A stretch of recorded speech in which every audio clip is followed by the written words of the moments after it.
आज की इस क्लास में सभी छात्र छात्राओं का स्वागत है। हम बात करेंगे कक्षा 10 विज्ञान और पाठ है 3 धातु एवं अधातु, मेटल एंड नॉन मेटल की बात करेंगे। तो इसमें आज हम इस क्लास में बात करेंगे धातुओं के रासायनिक गुणों की।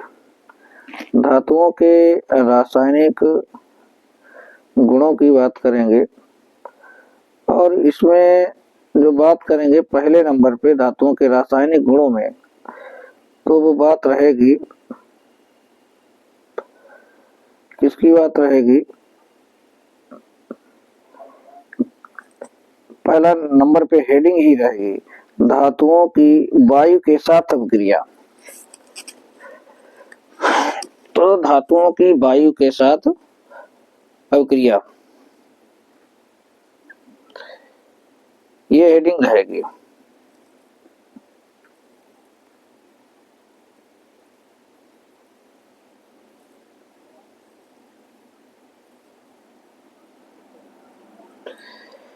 इसमें धातुएं जो होती हैं वायु के साथ अभिक्रिया करती हैं। तो आप लोग ये समझ लें यहाँ पे, ये जो वायु है इसमें ये विभिन्न गैसों का मिश्रण होती है, किंतु इसमें दो गैसें मुख्य रूप से होती हैं। एक तो नाइट्रोजन और ये होती है 78%, 78 नाइट्रोजन N2, और दूसरी यहाँ पे होती है ऑक्सीजन, ये होती है 21%, ये 21% होती है। दो गैसें बहुत ज्यादा होती हैं और भी गैसें इसमें होती हैं और तमाम गैसें इसमें होती हैं। इधर भी कार्बन डाइऑक्साइड भी होगी, आर्गन होगी, ठीक है, नियान होगी, SO2 होगी, NO2 होगी, बहुत गैसें इसमें रहती हैं। तो लेकिन सबसे ज्यादा नाइट्रोजन और ऑक्सीजन रहती है। इन दोनों को मिलाएंगे तो 99% बन जाता है। और नाइट्रोजन जो होती है वो अक्रिय गैस होती है, जो क्रियाशील गैस होती है वो ऑक्सीजन ही होती है। तो यहाँ पे हम वायु के साथ अभिक्रिया करा रहे हैं, लेकिन समीकरण जब लिखेंगे तो क्या लिखेंगे? धातु की अभिक्रिया किसके साथ कराते हैं? ऑक्सीजन के साथ कराते हैं।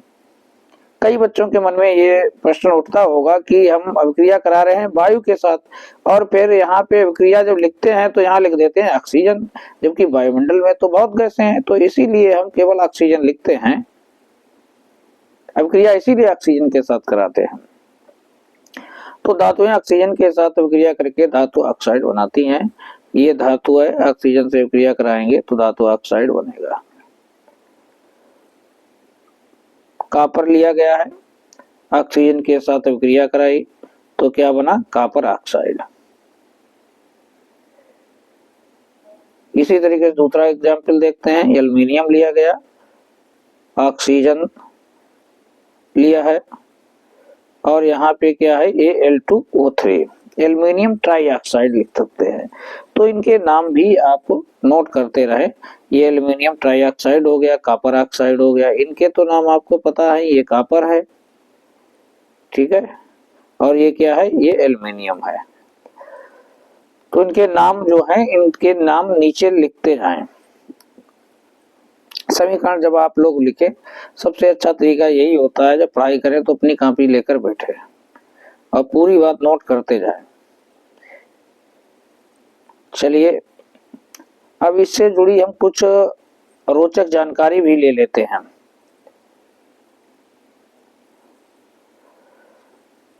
नंबर 2 की अभी बात नहीं करेंगे, धातुओं से जुड़ी कुछ जानकारी लेंगे। और ये जानकारी आपको रासायनिक गुणों में लिखनी नहीं है, परंतु ये आपको आनी चाहिए भाई, क्यों?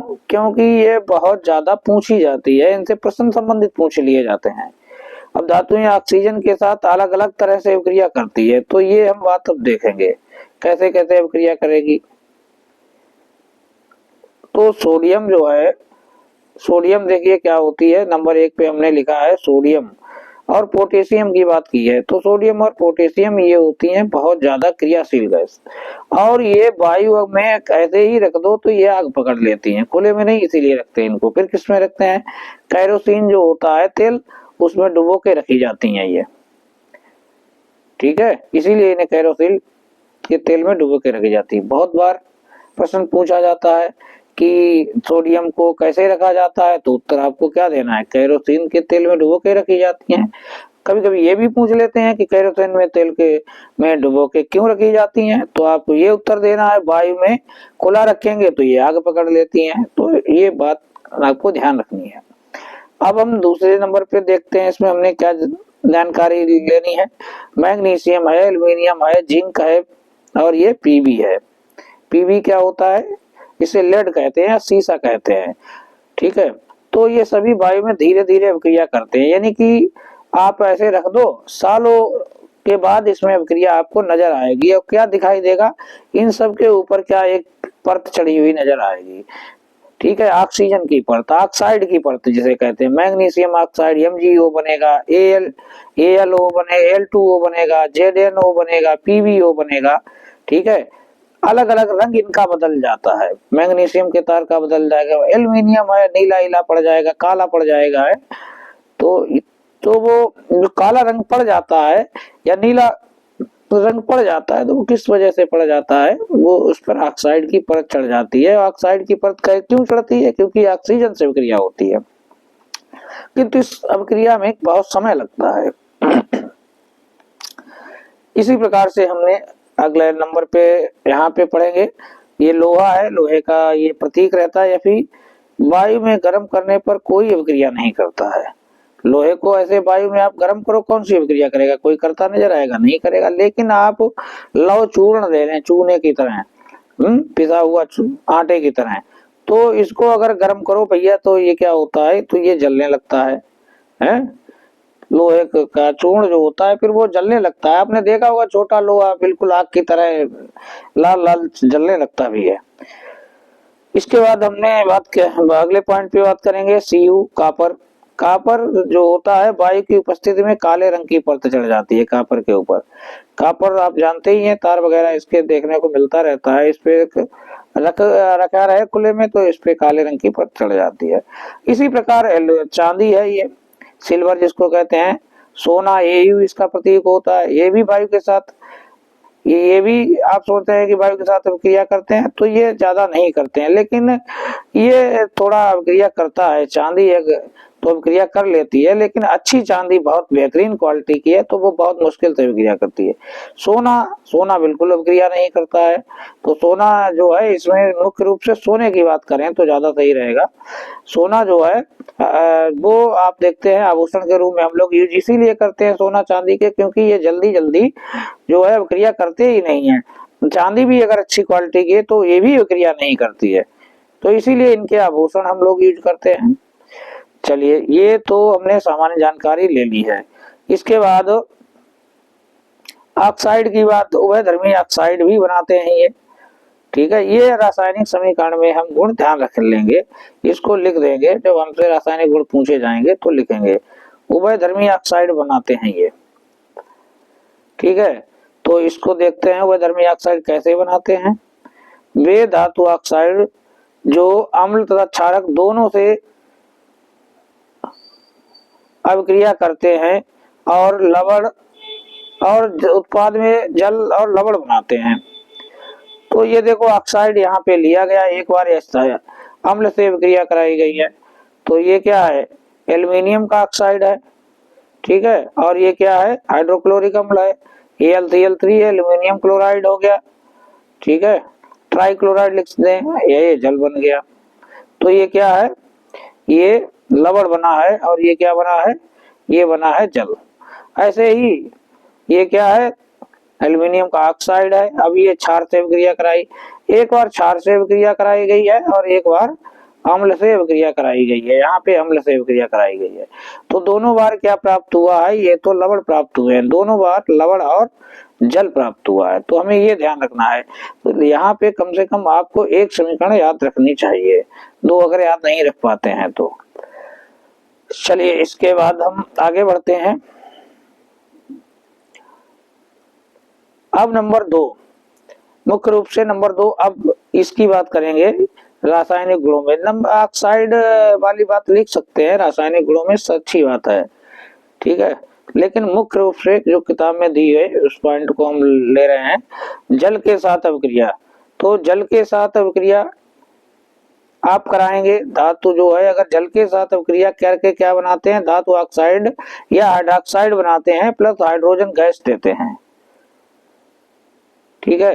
अब अगर ये जो धातु ऑक्साइड बना है इसकी अभिक्रिया जल के साथ कराएंगे तो हाइड्रोक्साइड ही बनेगा, ठीक है। तो मुख्य रूप से ये थ्योरी आप हमने यहाँ पे नहीं लिखी है, आप लोग इसको लिखेंगे। क्या लिखेंगे कि धातुएं जल के साथ अभिक्रिया करके, धातुएं जल के साथ अभिक्रिया करके ऑक्साइड या हाइड्रोक्साइड बनाते हैं और हाइड्रोजन गैस बाहर निकालते हैं। ये इतनी साधारण थ्योरी लिखनी है, आप लिख सकते हैं। इसको देख करके ही इसके एग्जाम्पल फिर देखना है। नंबर 1 पे देखिए, ये सोडियम धातु हमने ले ली है और जल से अभिक्रिया कराई तो क्या बना, 2NaOH। ये क्या है, ये हाइड्रोक्साइड बन गया और प्लस H2 हाइड्रोजन गैस निकलेगी। देखो धातु जो है जल से अभिक्रिया करके सभी यहाँ पे क्या निकालती हैं, हाइड्रोजन गैस जरूर बनती है। तो ये एक कॉमन पॉइंट है। तो यहाँ पे दूसरे नंबर पे कैल्शियम, ये भी धातु है, जल से अभिक्रिया करेगी, CaOH कैल्शियम हाइड्रोक्साइड बनाएगी। इसी प्रकार से ये लोहा है, Fe आयरन कहते हैं, इसे जल से अभिक्रिया करके Fe3O4 बनाता है, फेरिक ऑक्साइड बनाता है। तो ये इसके एग्जाम्पल रहे। आगे बात करेंगे,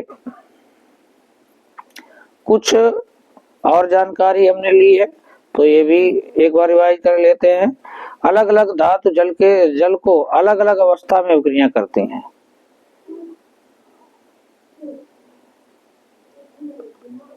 तो ये जानकारी हमने ली भी है, सामने आ गई तो एक बार पढ़ लेते हैं इसको। ये सोडियम और पोटेशियम कैल्शियम ठंडे पानी से अभिक्रिया कर लेते हैं, हमने बताया, क्योंकि ये कैसी होती हैं, अधिक अभिक्रियाशील होती हैं। एल्यूमिनियम Fe और Zn ये कम क्रियाशील होती हैं, इसीलिए जल वाष्प के साथ अभिक्रिया करती है। Mg जो है ये भी कम क्रियाशील है तो ये गर्म जल के साथ अभिक्रिया करती है। कैल्शियम और मैग्नीशियम अभिक्रिया के दौरान जल की सतह पर आ जाते हैं, क्योंकि हाइड्रोजन गैस के बुलबुले कैल्शियम मैग्नीशियम सतह पर चिपक जाते हैं। ये एक पॉइंट इम्पोर्टेंट है। ये Au, Ag, Cu और Pb जल के साथ अभिक्रिया नहीं करते हैं। तो ये अभी हमने जानकारी ली थी, ये दोबारा जानकारी हमारे पास आ गई। चलिए कोई बात नहीं, पुनः एक बार पढ़ लिया। अब नंबर 3 पे हम बात करेंगे, किसकी बात करेंगे, नंबर 3 पे धातु की अम्ल के साथ अभिक्रिया। तो ये इम्पोर्टेंट पॉइंट है, इसको हमें बहुत अच्छे से, जो पॉइंट है नंबर 1, 2, 3, तो ये इनको आप बिल्कुल रट लीजिए, बहुत ज्यादा पूछी जाती हैं ये चीजें। तो इसमें थ्योरी आपको किस प्रकार लिखनी है, धातु अम्ल के साथ अभिक्रिया करके लवण और हाइड्रोजन गैस बनाती हैं, बस इतनी थ्योरी लिखनी है आपको। जैसे में क्या लिखना है, समीकरण ये Fe क्या लिखोगे, इसके नीचे नाम लिख लिया करें इसका, लोहा, Fe लोहा, और 2HCl हाइड्रोक्लोरिक अम्ल, और ये FeCl2 ये क्या है, आयरन क्लोराइड कह दो इसे, ठीक है, और हाइड्रोजन है ये फिर क्या है, ये 2Al प्लस हाइड्रोक्लोरिक अम्ल HCl क्या बनता है यहाँ, AlCl3 प्लस H2। तो ये सब दोनों क्या है, ये दोनों है लवण, क्या है ये है दोनों लवण, और ये है हाइड्रोजन गैस। तो ये जो है यहाँ से देख लो, ये यहाँ बता रहे थे लवण बनते हैं तो लवण बन रहे हैं, ये कह रहे थे हाइड्रोजन गैस बनती है, तो यहाँ ये हाइड्रोजन गैस निकल रही है। ये तनु अम्ल से विक्रिया करते थे तो कर रहे हैं, इधर हमने क्या ली है, धातु लेते थे तो यहाँ धातु है ये, ठीक है। तो यही चीजें यहाँ पे दे रखी हैं। आगे बढ़ते हैं नंबर 4 पर। नंबर 4 पर क्या है, धातुओं की अन्य धातु लवणों के साथ अभिक्रिया भी हो जाती है। तो ये इसमें हम बात करेंगे धातु की अन्य धातु लवणों के साथ अभिक्रिया। ठीक है, तो यहाँ पे हम क्या ले रहे हैं, यहाँ पे धातु है, इस धातु ए माना है धातु को, और लवण का विलयन बी माना है। तो लवण का भी विलयन प्राप्त होगा ए और धातु प्राप्त होगी बी। जैसे यहाँ पे इसको आप नहीं समझ पा रहे हैं तो कोई बात नहीं, इसे छोड़ सकते हैं, समझाने के लिए हमने लिखा है, क्योंकि ये इसलिए आप समझ रहे हैं ना, धातु ए है, अब धातु ए की जगह पे क्या आ गया है, लवण विलयन ए, लवण विलयन बी था तो धातु भी आ गई, स्थान बदल जाता है। इसमें कैसे, देखिए एग्जाम्पल इसको देखते हैं, इस एग्जाम्पल को देखते हैं, इस एग्जाम्पल को देखेंगे तो समझ में आ जाएगा। जैसे ये क्या है, लोहा है, और ये क्या है, कॉपर सल्फेट है, CuSO4 कॉपर सल्फेट है ये। ठीक है, तो कॉपर सल्फेट है, इनके नाम इसके नीचे लिखते जाए तो ज्यादा सही रहेगा। और FeSO4 क्या होता है, ये फेरस सल्फेट है, यहाँ पे क्या है, Cu। तो ये लोहे ने क्या किया, इसके स्थान से Cu को हटा दिया और SO4 के साथ कौन आ गया है, ये लोहा यहाँ पे आ गया है, लोहा आ गया है, और इसने कॉपर को बाहर निकाल दिया। अब ऐसा इसने इसको क्यों हटा दिया, क्यों, इसलिए इसने हटा दिया है, क्यों, क्योंकि जो लोहा था ये कैसा था, अधिक अभिक्रियाशील है। ये कैसा है, ये अधिक अभिक्रियाशील है, किसकी अपेक्षा, Cu की अपेक्षा, कॉपर की अपेक्षा। तो इसीलिए ये इसको हटा देता है, कॉपर को बाहर फेंक देता है और अपने आप इसके साथ जुड़ जाता है यहाँ पे, इसीलिए ऐसा कर पाता है, क्योंकि ये अधिक अभिक्रियाशील है। ठीक है, तो इसीलिए इस बात को समझने के लिए एक सक्रियता श्रेणी दी गई है, एक क्रम बताया गया है धातुओं का या तत्वों की क्रियाशीलता का क्रम, उसको हम पढ़ते हैं सक्रियता श्रेणी के अंतर्गत। तो अगला टॉपिक जो हमारा रहेगा वो सक्रियता श्रेणी रहेगा। इसमें हम इस बात को समझेंगे, तत्वों की सक्रियता यानी कि कौन सा तत्व किसको उसके स्थान से विस्थापित कर देगा या हटा देगा, तो इस बात को हम अगले क्लास में समझेंगे। तो आज जो है, आज हम इतना ही यहाँ पे अभी अध्ययन करेंगे। तो आज के लिए आपके देखने के लिए यहाँ पे हम लिख देते हैं थैंक यू, और अगर बात समझ में आ रही है तो इसको सब्सक्राइब भी कर ले और घंटा जो होता है उसको भी दबा दें और लाइक भी करें, कमेंट भी करें। धन्यवाद।